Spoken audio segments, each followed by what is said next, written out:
Chief technological officer Abdur Rahman Mamun আমাদের সঙ্গে রয়েছেন। আমরা জানবো যে নেটিজেন আমাদেরকে কি ধরনের সার্ভিসগুলো দিচ্ছে।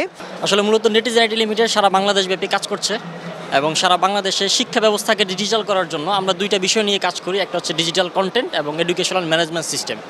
এবং বাংলাদেশের প্রত্যেকটা উপজেলা পর্যায়ে আমাদের প্রতিনিধি আছে যারা সারা বাংলাদেশের সিস্টেম ডিজিটাল শিক্ষা ব্যবস্থাকে ডিজিটাল করার জন্য আমরা কাজ করে যাচ্ছি। এবং আমাদের সাথে অলরেডি আমাদের বেসিসের প্রেসিডেন্ট মোস্তফা জব্বার স্যার, যিনি অলরেডি উনি 18 বছর ধরে কন্টেন্ট বানিয়ে আসছেন সেই বিষয়টা, এবং আমাদের টোটাল ডিজিটাল শিক্ষা ব্যবস্থা ম্যানেজ করার জন্য যে ম্যানেজমেন্ট সফটওয়্যারটা, এই দুইটা কম্বিনেশন করে আমরা এই প্রোডাক্টটা সাবমিট করছি নেটিজেনের মাধ্যমে প্রত্যেকটা প্রতিষ্ঠানে, এবং সারা বাংলাদেশ ব্যাপী আমরা প্রত্যেকটা প্রতিষ্ঠানে এই বিষয়টা পৌঁছে দেওয়ার জন্য কাজ করছি।